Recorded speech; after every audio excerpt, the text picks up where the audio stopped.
Madison Reed never imagined she would whisper for help to a stranger. Yet on the night of the biggest gala of her career, surrounded by investors and board members who answered to her every word, a quiet terror crept into her chest for the first time in years. She noticed the bodyguard standing beside her was not one of her own people. Something about his stance, his silence, the way his eyes tracked the exits instead of the crowd, told her the truth before her mind could fully catch up. As she passed a man working quietly near the edge of the VIP section, she leaned close and spoke only two words, "Help me." In the space of 3 seconds, the calm expression on Cameron Walker's face shifted into something that had been sleeping inside him for years. Was Cameron Walker about to save a powerful CEO or unknowingly step into a conspiracy that could destroy them both?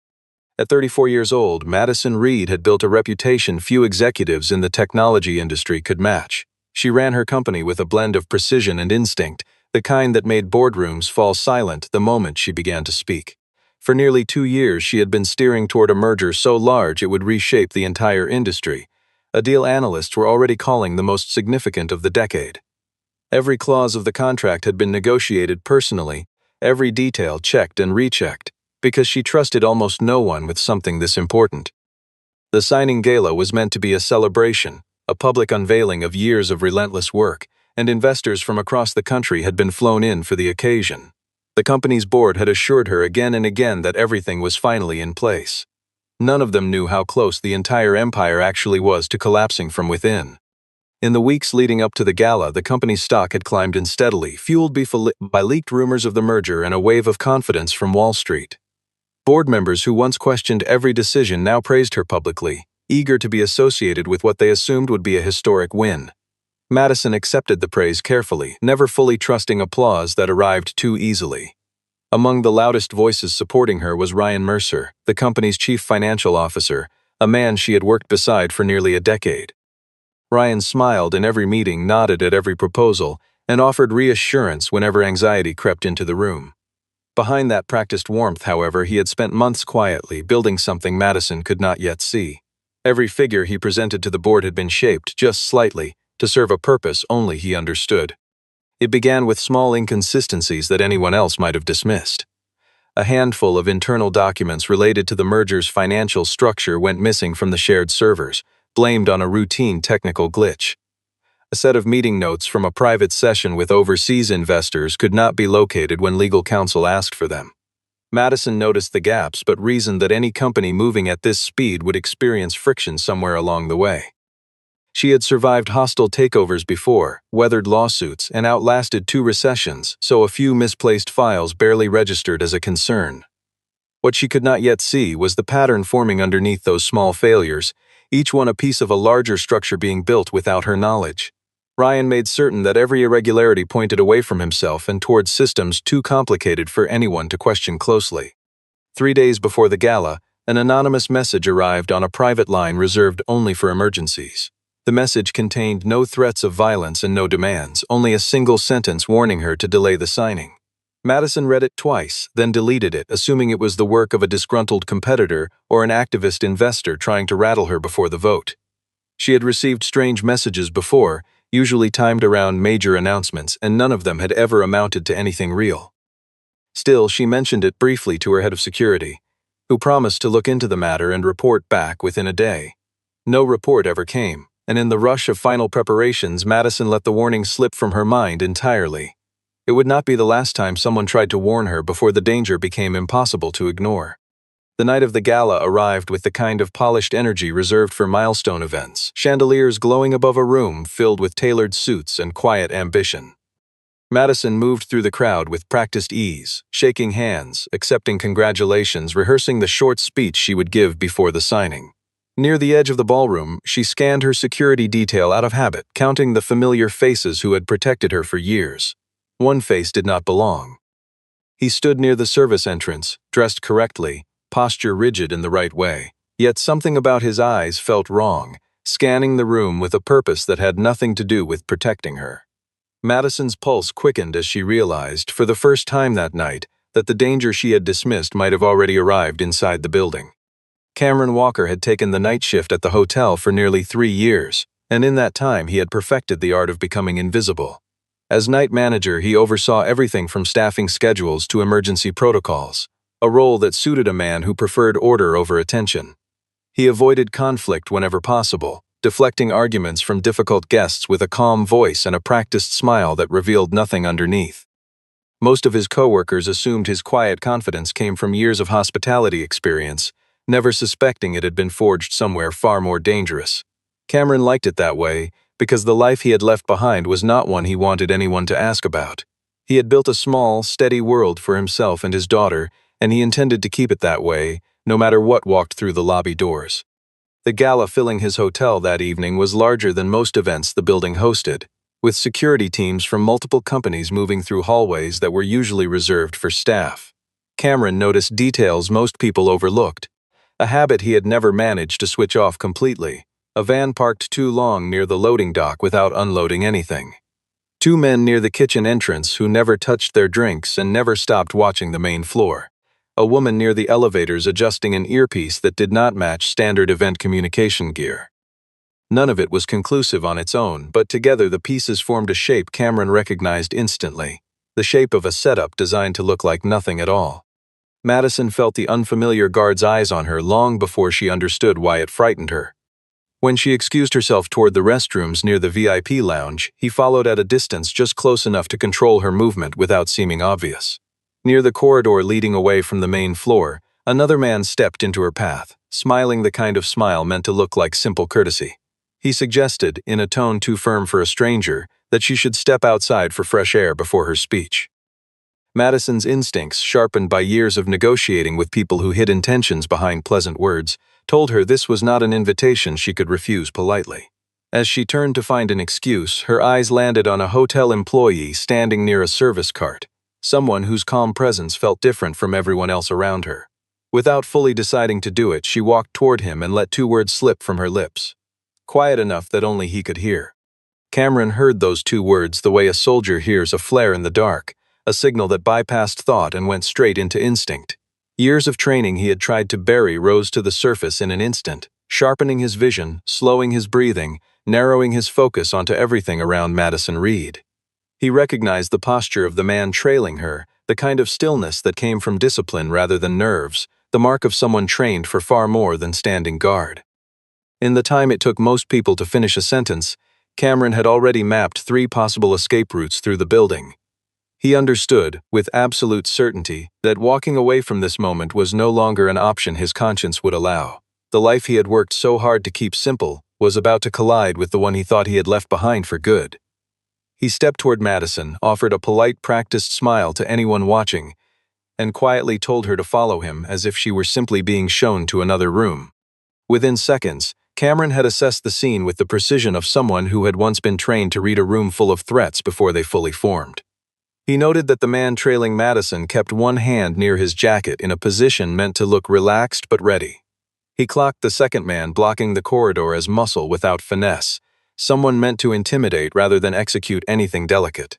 The woman near the elevators adjusted her earpiece again, confirming she was relaying Madison's position to someone unseen. None of them carried themselves like hotel security or private contractors hired through legitimate channels. Their formation suggested a coordinated operation, not a simple disgruntled employee or a jealous rival trying to make a scene. Cameron understood immediately that whoever orchestrated this had resources, patience, and a plan extending far beyond a single gala night. He guided Madison through a door marked for staff only, moving with the unhurried confidence of someone who belonged exactly where he was. To anyone watching from a distance, it looked like nothing more than an employee escorting a guest who needed a quiet moment away from the noise. Inside the narrow hallway, Cameron borrowed a spare uniform jacket from a laundry cart and handed it to Madison without explanation, instructing her to put it on over her dress. She hesitated only a moment before complying, some instinct telling her that questioning him now would cost time she did not have. Cameron radioed a colleague using hotel terminology that sounded routine to anyone listening in, quietly rerouting 2 other staff members to create movement and confusion near the ballroom entrance. He never raised his voice, never reached for anything resembling a weapon, relying instead on misdirection and timing honed long before he ever wore a hotel uniform. Madison watched him work and felt something close to disbelief, as if she had stumbled into a version of safety she did not know existed inside ordinary people. They moved through service corridors lit by humming fluorescent panels, Cameron checking each turn before allowing Madison to follow. He kept a measured pace, neither rushing nor lingering, aware that panic would draw exactly the kind of attention they needed to avoid. Madison asked quietly who was doing this to her, and Cameron answered honestly that he did not yet know, though the coordination suggested someone with serious resources. She studied his face for a flicker of fear and found none, only the steady calculation of someone working through a problem methodically. By the time they reached a service elevator near the kitchen, Madison had stopped second-guessing her decision to trust him completely.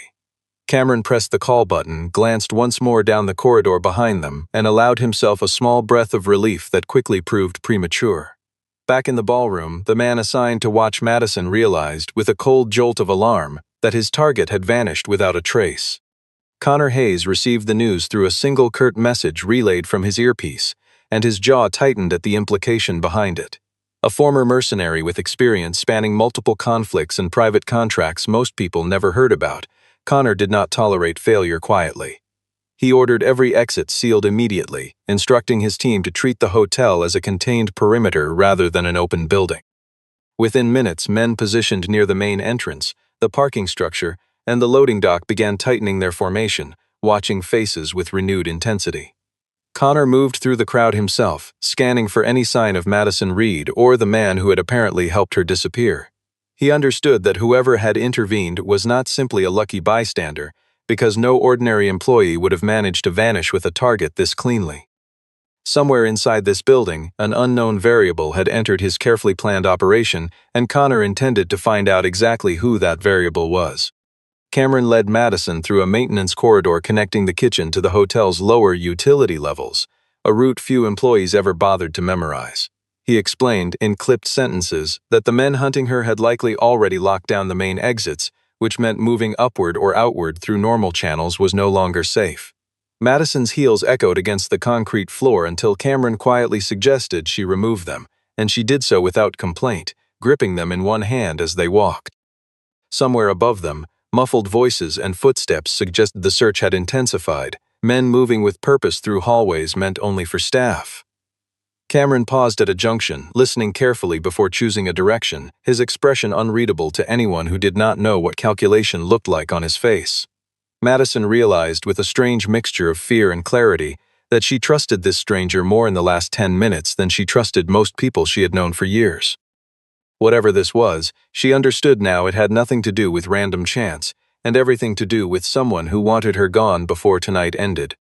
They reached a heavy door leading toward the building's lower mechanical level, where generators and water systems hummed steadily in the dim light. Cameron tested the handle and found it unlocked, ushering Madison through quickly before sealing it behind them as quietly as the old hinges allowed. The space smelled of metal and dust, lined with pipes and humming machinery that masked the sound of their footsteps from anyone above. Madison watched Cameron study the room with the same quiet focus he had used upstairs, clearly searching for another way out rather than simply hiding. He admitted in a low voice that this particular maintenance level had limited exits, which meant they would need to move carefully and quickly. As he scanned the far wall for a service hatch he remembered from building inspections, the muffled sound of a door opening somewhere above froze them both in place. Whoever was hunting them had found the same maintenance corridor, and the gap between safety and danger had just become dangerously small. In the dim hum of the mechanical room, Madison finally allowed herself to ask the question pressing against her chest since the moment they fled the ballroom. She wanted to know who Cameron really was, because no hotel manager moved through danger with this kind of precision. Cameron hesitated, weighing how much truth a stranger deserved, then offered her a version stripped down to its essentials. He told her he had once served in a specialized federal unit, the kind that rarely appeared in any official record available to the public. A mission years earlier had gone wrong in ways that cost him people he considered closer than family, and the weight of that failure had driven him out of that life entirely. Since then, he had built something quiet and ordinary, a world built around stability rather than danger, mostly for the sake of his daughter. Madison listened without interrupting, recognizing in his voice the particular exhaustion of someone who had given everything to a cause that ultimately broke him. Madison studied him in the half-light, struck by how different his honesty felt compared to the careful performances she encountered daily in boardrooms. Every man she had ever worked with seemed to want something from her, whether admiration, advancement, or simple proximity to power. Cameron wanted none of that, and the realization settled over her with unexpected weight. She found herself speaking more freely than she had in years, admitting how isolating it felt to run a company where loyalty often masked ambition. Cameron listened carefully, occasionally glancing toward the door, never losing awareness of their surroundings even as the conversation deepened. He told her gently that the kind of fear she described, fear of who to trust, was a feeling he understood better than most people ever would. As their conversation wound down, Cameron's mind kept circling back to one unsettling detail buried in everything Madison had shared about the company's recent troubles. He asked her, carefully, who had access to the merger documents that had mysteriously disappeared in the weeks before tonight. Madison listed the names without hesitation: lawyers, board members, a small circle of executives including her trusted chief financial officer. Cameron's expression shifted slightly, the way it did when a piece of a puzzle clicked into place faster than expected. He explained that the operation hunting her tonight required planning, funding, and inside knowledge of her schedule that no outsider could easily obtain. Someone close to her, someone with detailed access to her movements and her company's inner workings, had likely been feeding information to whoever orchestrated this attack. Madison's face paled as she began running through the people she trusted most, searching for any sign she might have missed. Somewhere inside her own organization, a betrayal had been quietly taking shape long before tonight's danger ever reached her. Ryan Mercer had spent 10 years building an image of unwavering loyalty, the kind of reputation that made betrayal almost unthinkable to anyone who knew him casually. Behind closed doors, however, he had grown resentful of watching Madison receive credit for successes he believed were built on his financial strategies. The merger that promised to define her legacy also threatened to dilute his influence permanently, restructuring power in ways that left him increasingly irrelevant. Quietly, over many months, Ryan had cultivated a relationship with Connor Hayes, a man whose particular skills made certain problems disappear without leaving obvious fingerprints. Together they designed a plan meant to remove Madison from the equation just long enough to manipulate the merger vote in Ryan's favor. Falsified documents, carefully prepared months in advance, would paint Madison as reckless and unstable, justifying an emergency transfer of authority to the board's most senior remaining executive. Every piece had been arranged with the patience of a man who believed he had outsmarted everyone around him. The plan relied heavily on timing, since the merger vote scheduled for the following week left little room for delay or suspicion. Ryan had already begun quietly courting select board members, framing his concerns about Madison's leadership as reluctant honesty rather than calculated maneuvering. He suggested subtly that recent operational glitches and missing documents pointed toward instability at the highest level of the company. Several board members, eager to protect their investments, had already begun entertaining the idea that change might be necessary before the merger closed. Ryan understood that perception mattered more than truth in moments like this, and he had spent years mastering the art of shaping perception.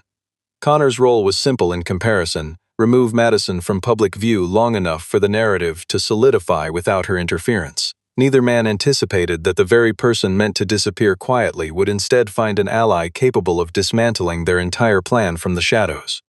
Back in the mechanical room, Cameron pieced together enough fragments from Madison's account to understand the shape of the danger they faced.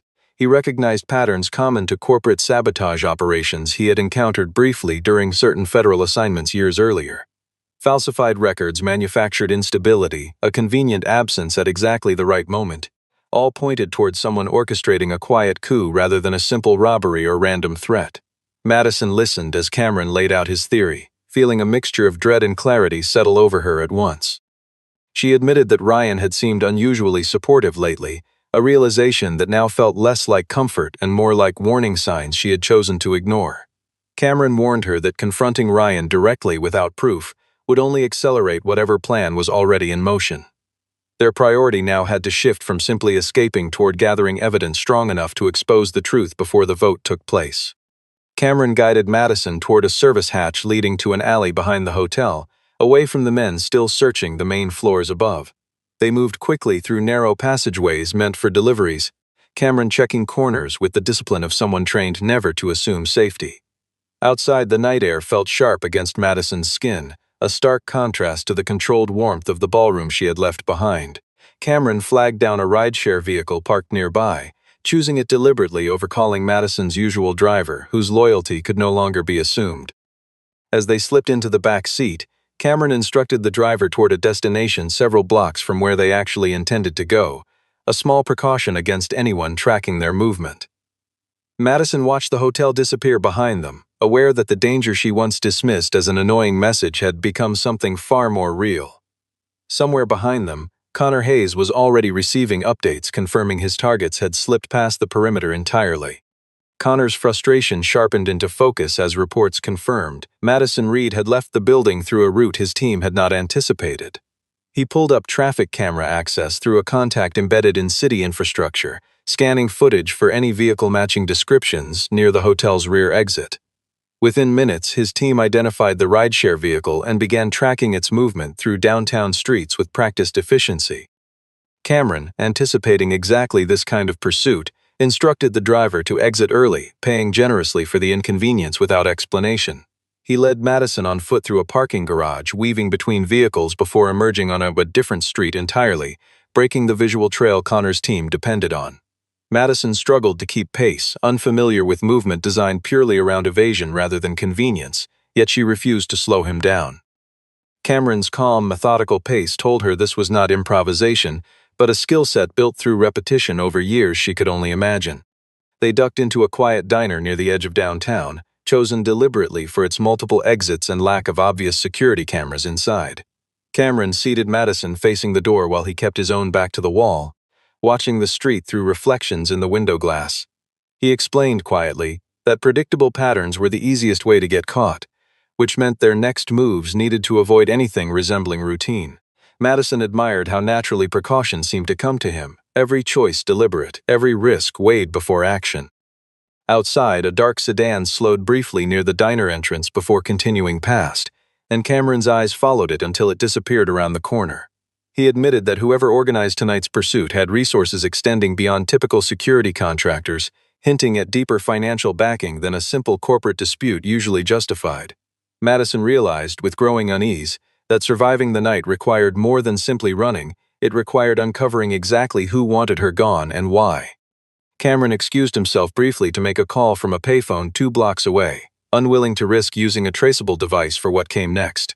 He reached out to a former teammate named Derek Holt, someone who had transitioned from federal service into private cybersecurity work after their unit disbanded. Derek answered cautiously, surprised to hear Cameron's voice after years of silence, and even more surprised by what Cameron asked of him. Cameron requested a discreet trace on financial transactions connected to a private contractor he suspected was operating under multiple shell identities. Derek agreed without hesitation, recognizing the urgency in Cameron's voice despite his friend's usual composure. Within an hour, Derek sent encrypted files revealing a pattern of payments routed through offshore accounts, eventually connecting back to a corporate account tied loosely to Madison's own company. The trail, though incomplete, pointed unmistakably towards someone with deep access to both financial systems and operational decisions inside Madison's organization. Madison reviewed the documents Cameron shared with growing disbelief, recognizing internal account structures she had personally approved years earlier. The payments, disguised as consulting fees and vendor contracts, had been quietly diverted toward accounts linked to private security operations rather than legitimate business services. She traced the approval chain backward, her stomach tightening as the signatures repeatedly led toward Ryan Mercer's office. Cameron watched her process the betrayal in real time, the particular kind of grief that came from realizing someone trusted for years had been working against you in silence. He reminded her gently that evidence alone, without proper legal context, might not be enough to convince a skeptical board already primed against her. Madison straightened, pushing past the initial shock toward the calculating focus that had built her career in the first place. They needed more than financial records. They needed proof strong enough to dismantle Ryan's credibility entirely before the merger vote sealed his victory.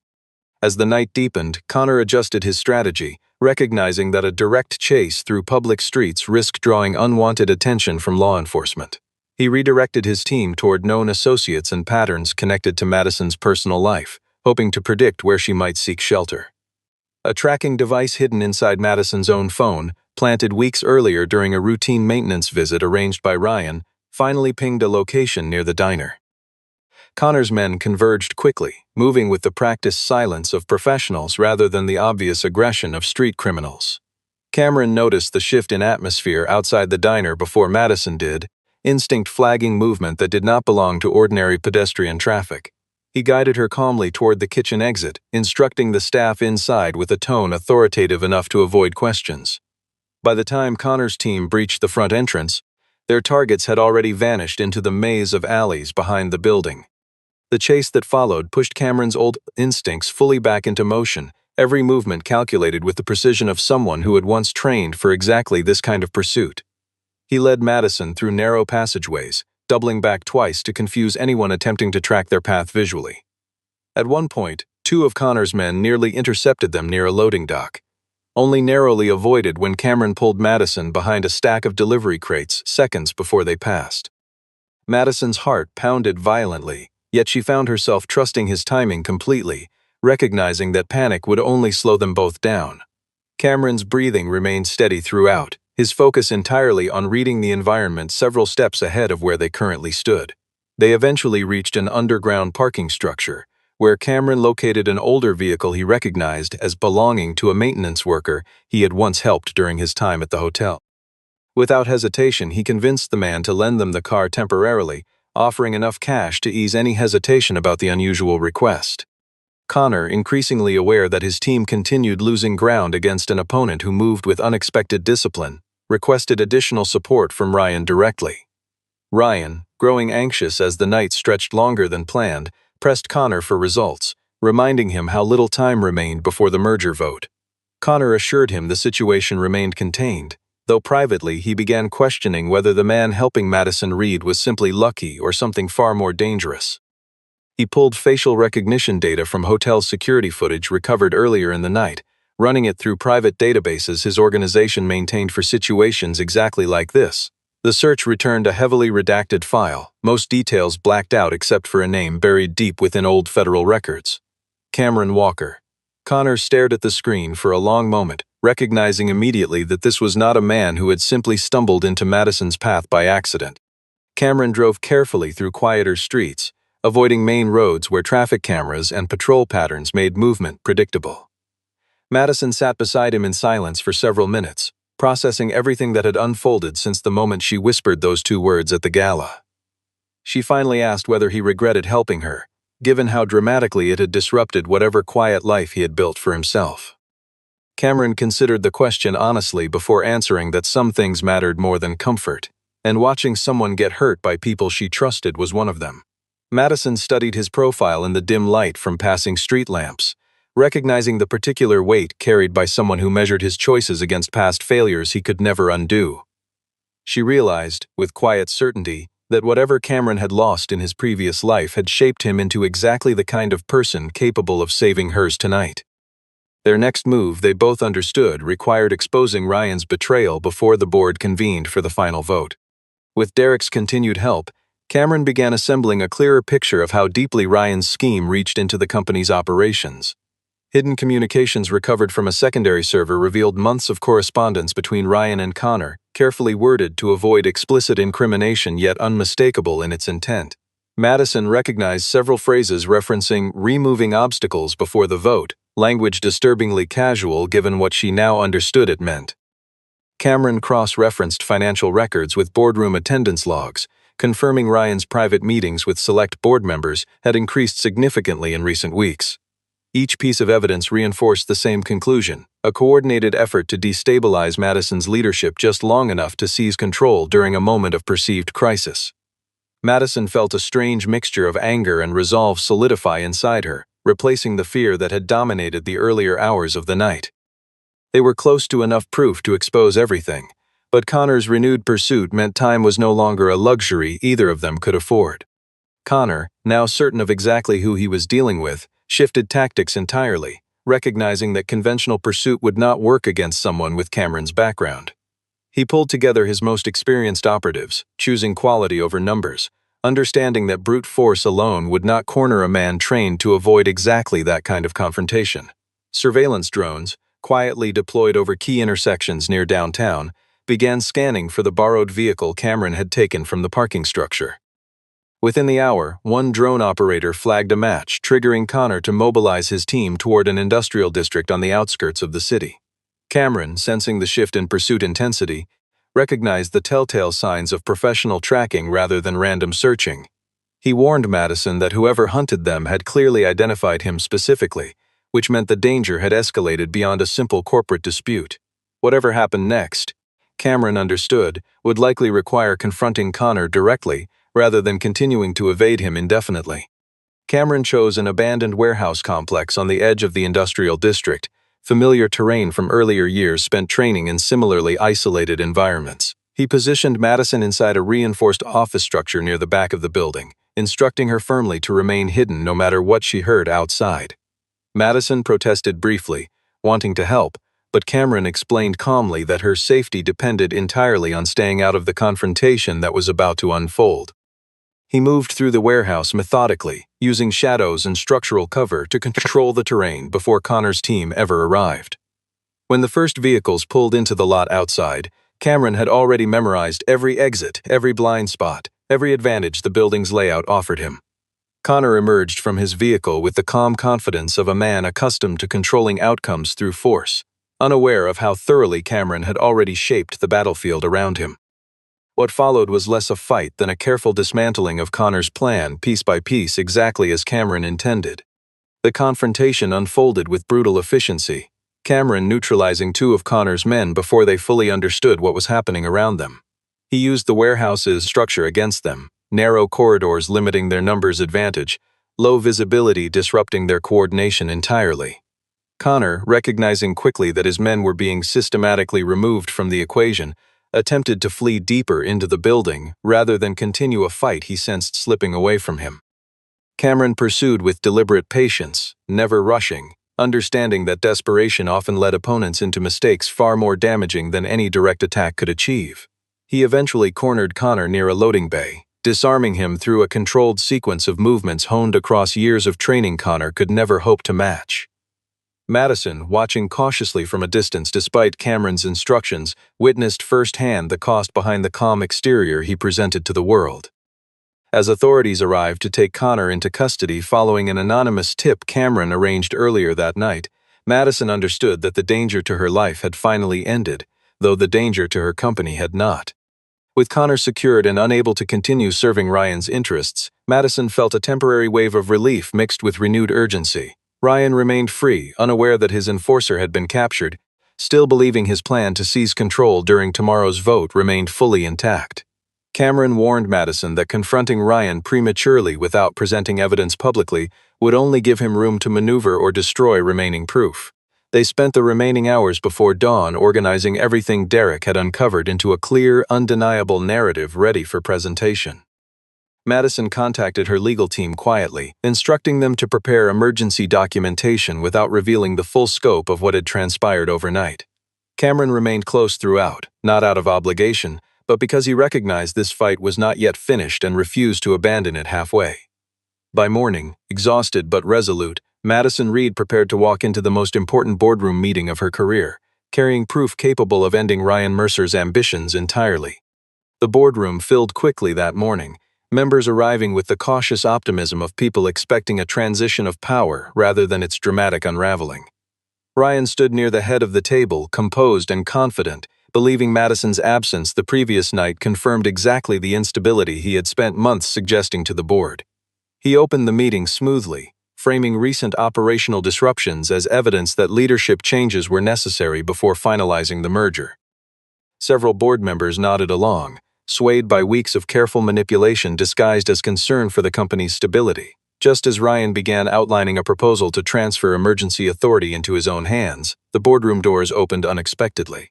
Madison walked in calmly, dressed sharply despite the exhaustion lingering beneath her composed expression, every eye in the room turning toward her immediately. Behind her, Cameron entered quietly, carrying a folder containing everything needed to dismantle the narrative Ryan had spent so long constructing. Ryan's confident expression faltered slightly as Madison took her place at the head of the table, addressing the room with steady authority. She acknowledged the rumors circulating about her supposed instability, then calmly explained the real events of the previous night without revealing unnecessary detail about Cameron's background. Cameron stepped forward at her request, presenting financial records, communication logs, and verified documentation tracing the conspiracy direct back to Ryan and his arrangement with Connor Hayes. The room fell into stunned silence as evidence unfolded methodically, each document reinforcing the undeniable pattern of sabotage orchestrated from within the company itself. Ryan attempted to interject, dismissing the claims as fabricated, but his composure cracked further with each new piece of proof presented before the board. Several board members who had previously supported him now exchanged uneasy glances, recognizing how thoroughly they had been manipulated over recent weeks. By the time Madison finished speaking, the room's sympathy had shifted entirely, leaving Ryan isolated among colleagues who no longer trusted a single word he said. As Madison concluded her presentation, two uniformed officers entered the boardroom, having been contacted earlier that morning once sufficient evidence justified formal action. Ryan rose quickly, attempting to argue his innocence, insisting the documents had been manipulated to frame him unfairly. His protests grew increasingly desperate as officers approached, the weight of his exposed betrayal finally breaking through the composed mask he had maintained for years. Board members watched in stunned silence as the man they once considered indispensable was escorted from the very room where he had attempted his final maneuver for control. Madison remained still throughout, feeling no satisfaction in his downfall, only quiet relief that the truth had finally surfaced before real damage occurred. Cameron stood slightly behind her, watching the scene unfold with the same calm detachment he carried into every dangerous situation, though something in his expression suggested genuine relief as well. With Ryan removed and the conspiracy fully exposed, the board unanimously agreed to proceed with the merger under Madison's continued leadership, restoring the stability the company desperately needed. In the days following Ryan's arrest, the story of an attempted corporate takeover spread quickly through financial circles, drawing significant attention from journalists eager to understand exactly what had transpired. Details about Cameron's involvement emerged gradually, prompting reporters to seek interviews and public statements about the man credited with protecting Madison Reed. Cameron declined every request firmly but politely, uninterested in recognition that would inevitably draw unwanted attention back into his quiet life. He returned to his usual responsibilities at the hotel, resuming night shifts as though nothing extraordinary had interrupted his routine just days earlier. His daughter noticed his renewed lightness without understanding the reason behind it, simply grateful her father seemed less burdened than she remembered him being in recent months. Madison, meanwhile, used the public attention to reinforce trust in her company's stability, careful never to expose Cameron's identity beyond what he had agreed to share. The merger closed successfully within the week, securing both her legacy and the company's future exactly as she had originally intended. Several weeks later, once the chaos surrounding the merger finally settled, Madison found herself standing outside the same hotel where everything had begun. She had debated reaching out sooner, uncertain whether gratitude alone justified intruding further into Cameron's carefully guarded privacy. When she finally approached the front desk, Cameron looked up from his paperwork, recognizing her immediately despite the noticeably calmer circumstances surrounding this visit. Neither spoke for a moment, the silence carrying weight neither needed to fill with unnecessary words. Madison thanked him simply, acknowledging that her company and likely her life remained intact because a stranger chose to listen when she whispered for help. Cameron accepted her gratitude without deflecting it, something he rarely allowed himself to do, recognizing that this particular moment deserved honesty rather than modesty. Standing there, two people shaped by very different forms of loss found themselves quietly understanding something neither had expected to feel again. Madison asked, carefully, whether Cameron ever considered building a different kind of life beyond the quiet routine he had constructed for himself. She did not frame it as a question about romance or obligation, simply curiosity about whether stability had become a cage rather than a refuge. Cameron considered the question longer than expected, weighing years of deliberate avoidance against the unfamiliar sense of possibility stirring inside him since the night they met. He admitted that the version of himself who once refused every opportunity to reconnect with anything beyond survival felt different now, less certain that distance was the only way to stay safe. Madison smiled gently, recognizing in his hesitation the same caution she carried after years of guarding herself against people who only valued her position. Neither needed grand declarations or dramatic promises, only the quiet acknowledgement that two people who understood loss might also understand how to begin again. For the first time in longer than he could remember, Cameron did not retreat from the possibility standing in front of him, and when Madison asked if he was finally ready to start over, he simply smiled and did not say no.